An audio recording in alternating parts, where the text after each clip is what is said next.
I'm going to talk a little bit about engagement, and I mentioned this before. How do we get our people to connect? How do we get them to actually understand each other? And some of these little tips, and you might think that they're simple, but I think that or you might say that they're common sense, but I think we all know the saying about common sense, it's not always commonplace. So this one here, does anybody know about the Japanese culture?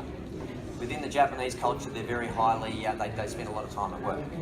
But what they also do is they have these little breaks, and they call them, I'm not even going to try and put my Japanese accent on, but they call it teizo. And within this, and I have personal experience with this, and it wasn't in Japan, it was in our office in Melbourne, where one of the girls came to work. She said 11 o'clock every single day, we are going to now do this 3-minute Japanese exercise. So she put it up on the desk, and anyone that was in the office had to. You weren't allowed to you had to get up and you had to do it. And she puts it on, and I can tell you, it was a sight to be seen when there's about a dozen of us, doing these sorts of exercises, and it was all, some of the guys, they're less coordinated than me, so you can imagine it was even funnier than that. But it wasn't just about the fact that we were doing teizo. It was the fact that we all got up, we moved for 3 minutes, we created blood flow, which, as Anita has talked about before, helps people think more clearly and make better decisions. And I can tell you, for the 3-minute investment, I wish I could measure the productivity within the organisation following that 3 minutes. It is something simple, it costs nothing, just Google it, and it'll come up with a 3-minute video that you can just put on YouTube and away you go. Try it. It really does have great impact on the culture immediately.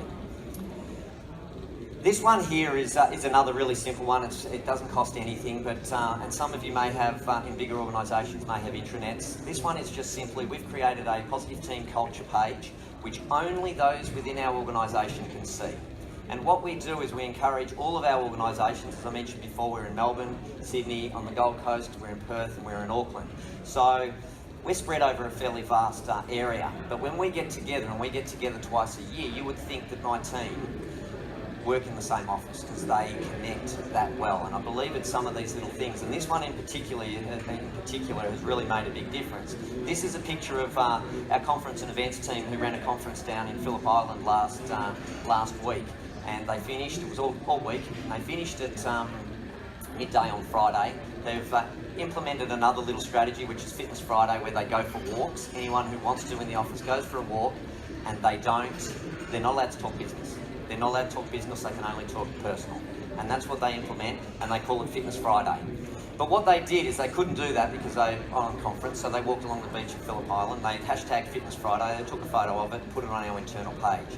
Now the impact that makes is that you've got everybody across the globe and across Australia and in New Zealand within our organisation that have seen that, and it makes them start to think, well, when was the last time we did something as a team? And what can we do as a team? And it just creates, it's simple, it's cost effective, and it makes a difference. I do strongly recommend trying something like that.